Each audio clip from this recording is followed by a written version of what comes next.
אני מקווה שהדובר הבא כן, כבר כאן.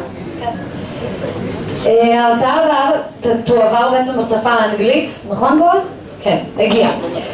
על ידי רוברטס. רוברטס הוא פרופסור לכלכלה שמומחה בלהסביר כלכלה לאנשים שלאו דווקא מבינים כלכלה. לאו דווקא מהתחום. כיוון שאנחנו כולם כן איכשהו מהתחום, הוא ידבר איתנו היום על ליברליזם קלאסי. זה המפגש השני כבר של חברי התנועה עם פרופסור רוברטס, הוא כיבד אותנו בנוכחותו גם בכנס היסוד של התנועה שהתקיים בשנת 2012 בבית הסופר. אני חושבת שאני אציג אותו באנגלית, נכון? אוקיי. Professor Russ Roberts is first known for his economics expertise. His second important skill is explaining economics to people with no economic orientation, and since most of us already possess some amount of economic orientation, he's here to talk to us today about classic liberalism, and I'm very honored to represent Professor Russ Roberts. You're welcome to the stage.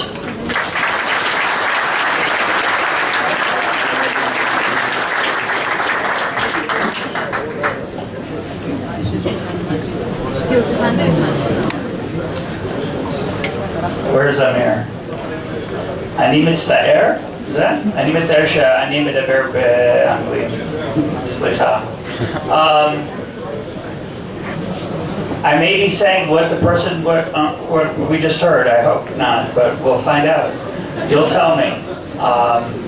It's wonderful to be here. It's wonderful to see so many people who care about freedom and liberty. And Amir asked me to speak, and I thought, well, what can I talk about? And so for some reason, it was clearly a mistake, but for some reason I decided to talk about why I am a classical liberal in 20 minutes. If we had 4 hours, it would be easy, but we only have 20 minutes, so I'm going to do the best I can. And we'll see how that works. So my intellectual heroes are Adam Smith,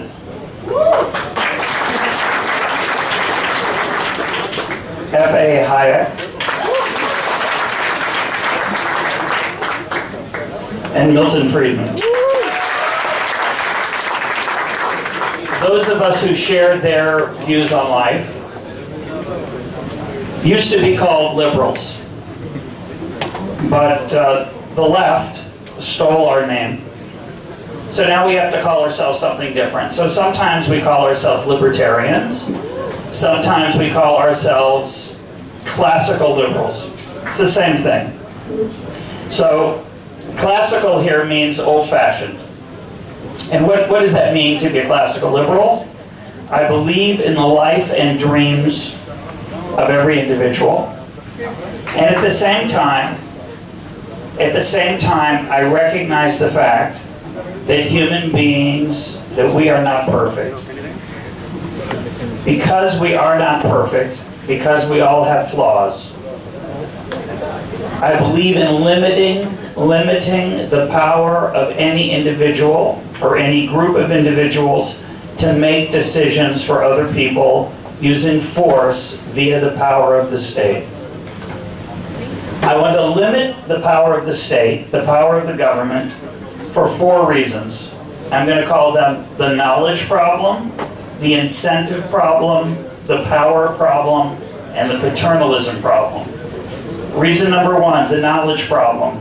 Other people cannot know me the way I know myself.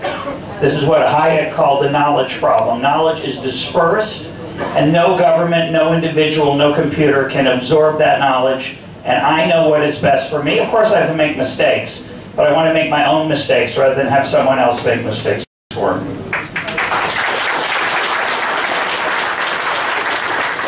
So reason number 1 that I want to limit the power of the state is because I have knowledge about myself that no one else can have. Reason number 2 is the incentive problem. Other people do not have an incentive to take care of me as much as I care about myself. Milton Friedman explained this very beautifully when he said, I spend my own money on myself very carefully. I spend other people's money on other people less carefully, right? loud. Too loud, sorry. It's very important. It should be loud. No, thank you, sorry.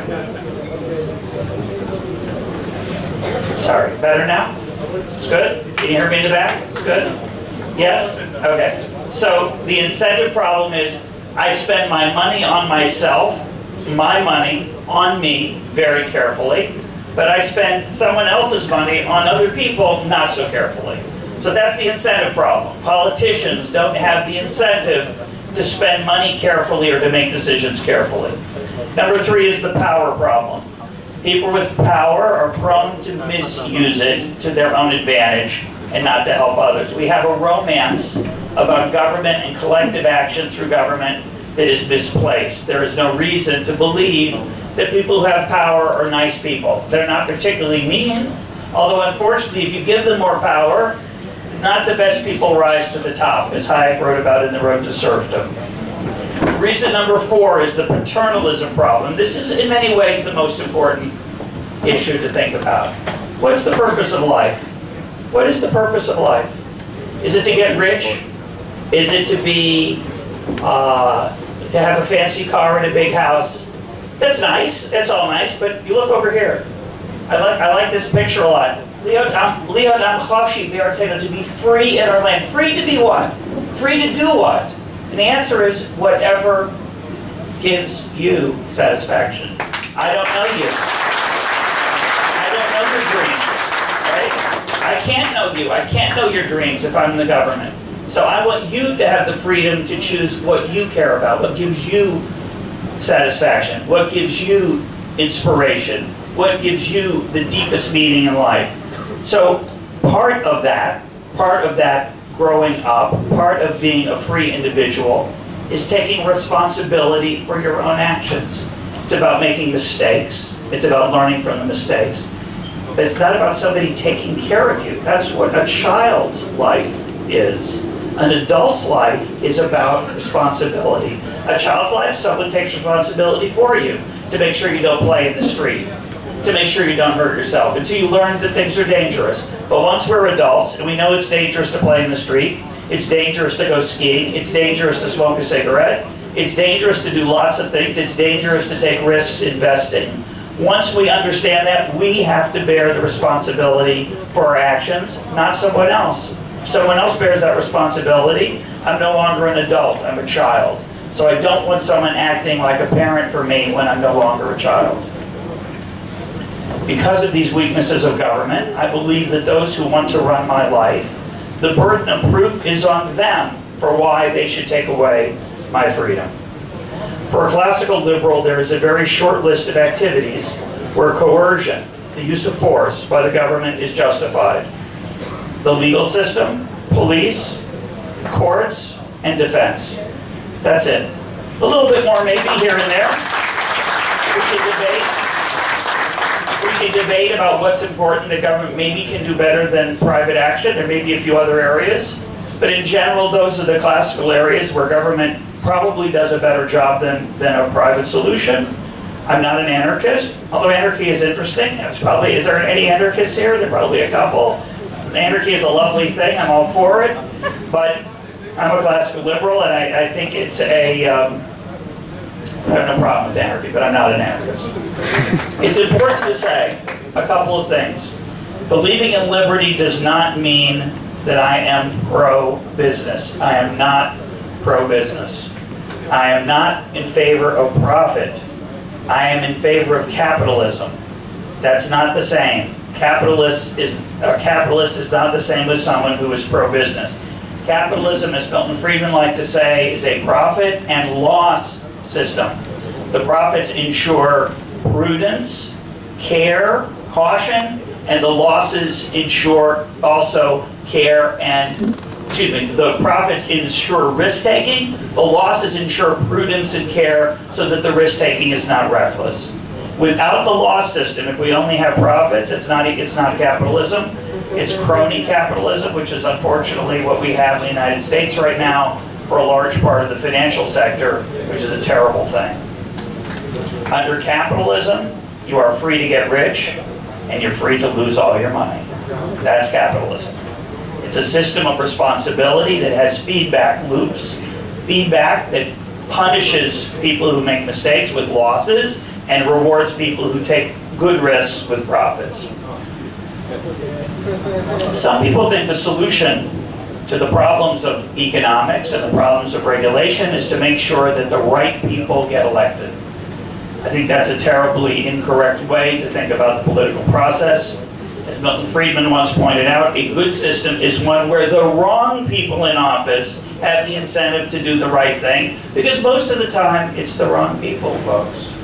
It's not the way the world works. It would be nice to have angels in office, but in fact they're only human beings. And so we want a system in place where even imperfect, flawed human beings come into office and make good decisions. And that requires the right incentives. Right now there's a big argument in America, I'm sure it happens here too, about the role of money in politics. And I don't like the role of money in politics, but that's the way the world is going to work when the government is powerful.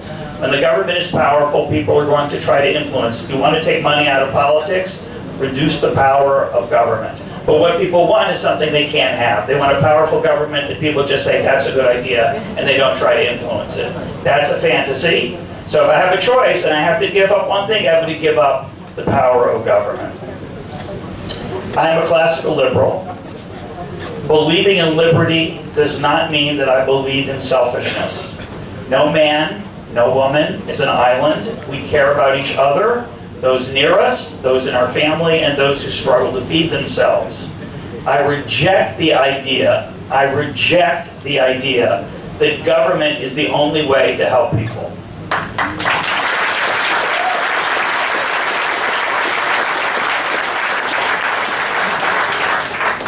I reject the idea that government is the only way we can work together to help people who are hungry, or cold, or eager to learn, but who lack the ability to pay.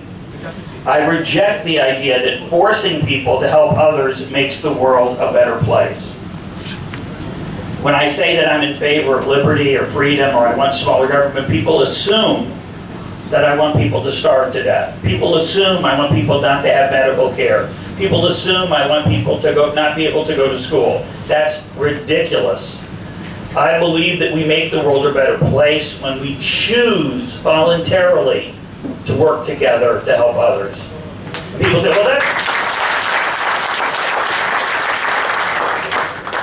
well, that's unrealistic. People won't do that. There's a classic thing in economics called free riding. How many people have heard of free riding? I'm sure it's the same phrase in Hebrew. Or they have a different phrase? Free riding, meaning I'll let someone else do it. But look around the room. What are you doing here? You're here because you care about something. You didn't come and say, "I'll let everybody else do it." There are some people out there, right, who do care about freedom who aren't in this room, right? We wish they were here with us, right? But we are here because we care about freedom. We're not here because we only care about ourselves. We're here because we think this will make the world a better place. So there's a lot of things that we do together. We're not just individuals. We come together to do things that we think will make the world a better place. Now, economic freedom, the freedom to buy and sell, the freedom to set a price, the freedom to hire who you want, the freedom to invest in what you want. Economic freedom is very important. It lets us work together in all kinds of ways with people all around the world who we'll never see, never interact with, and yet we work together because of trade. Trade within a country and trade across international borders is an extraordinary thing that sustains a modern standard of living. Without it, we would be very poor, and being poor is very unpleasant. So trade, economic freedom is very, very important. But there's another equally important aspect of freedom. It's not just freedom to buy and sell and hire and fire and invest and innovate. It's the freedom to create organizations that help others. Food banks, private schools, hospitals, organizations that don't necessarily want to make a profit, although some can and do, but have the goal of helping other people. Somehow, our ideological opponents have convinced people that we want freedom because we only care about ourselves.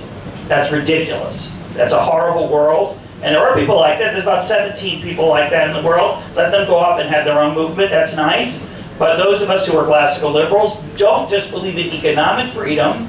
We believe in things that are voluntary as opposed to things that are coercive.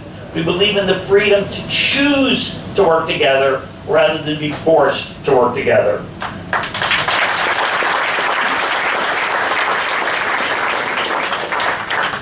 The applause is nice. It makes me think that you understand what I'm saying. I feel like I should tell a couple more jokes. That would make me feel better too. There's nothing wrong with taking care of yourself, but helping other people is a big part of what it means to be a human being. I am against government schools, but I'm not against education. I am against the welfare state, but I am not against helping the poor. There are two ways to organize power, from the top down and from the bottom up. Two ways to improve the world, from the top down and from the bottom up. I am a classical liberal because I believe leaving people free to choose and shape their own lives from the bottom up without the heavy hand of government is the best way to allow human beings to flourish, to achieve their dreams and find ways to live meaningful lives. So I want economic liberty selfishly, yes, for me. Yes, selfishly for my children so that they will have better lives, but not just my children, for your children, for the children of the people who work here, and the children of the people out on the street. Those are the people that I think benefit from freedom. Give a man a fish, he eats for a day. Teach a man to fish, he eats for a lifetime. But give people a chance to buy and sell fish, and they won't just have enough to eat. We can create prosperity where we flourish physically and psychologically. So economic freedom brings prosperity, but it doesn't just bring it for rich people. It doesn't just bring it for people who are smart. It brings it for potentially everyone. As the character of Hayek says in the Keynes Hayek rap video that I wrote with my friend John Popola, thank you. Give us a chance so we can discover the most valuable ways we can serve one another. Thank you very much.